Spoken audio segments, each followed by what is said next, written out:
Hey guys, welcome back to my channel. If you guys are new here, my name is Nkenna. I am responsible for everything that goes on here. As you guys can already tell by the title of today's video, I'm going to be doing another lipstick swatching video. Today I'm going to be swatching these three colors from Nabi Cosmetics. This is their Liquid Velvet Matte Lipstick. I have never heard of this brand before, however, I did see them on iKateHouse and they are an affordable brand. These retail for $1.99 on their website and I'm pretty sure they do retail for the same price on iKateHouse.com. So if you guys have ever seen any of my lipstick swatching videos, I will come to you guys on clean lips and I will swatch all of the shades and I'll come to you guys at the very end with all of my thoughts, comments, concerns, questions, anything like that at the very end. So just to show you guys a closer look at the packaging, it is this clear tube with black font and then it has a black matte wand at the very top. And then of course, as always, there is the lip shade at the very bottom. And each lipstick does come with a doe foot applicator.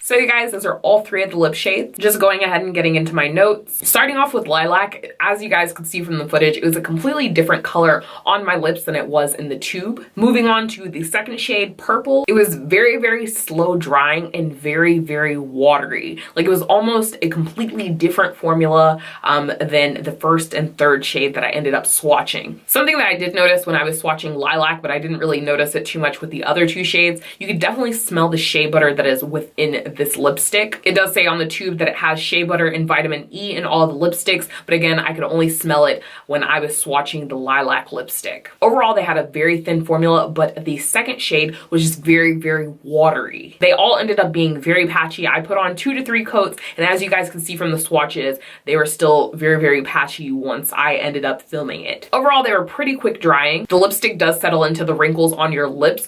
I don't feel restricted. However, I do have a lot of texture just from it settling into the fine lines of my lips. As you guys can see, I'm still wearing the third shade that I swatched, so I can't testify to how easily this one comes off. However, the first shade that I wore, I did have to scrub a little bit to get it off. And then with the second one, it just literally crumbled right off. Like it just came off so easily. I didn't have to scrub. I didn't have to apply any force. So again, that makes me think that it's somewhat of a different formula or there's some inconsistency throughout the formulas. This one feels more like Lilac.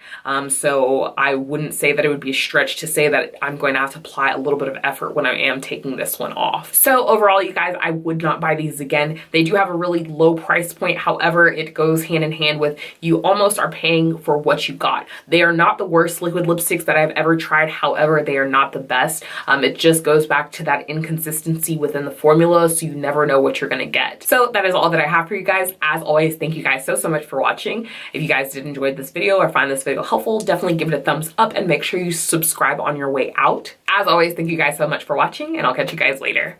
Bye. I know your face, I know your name, but I don't know you. Isn't that crazy? Isn't that crazy?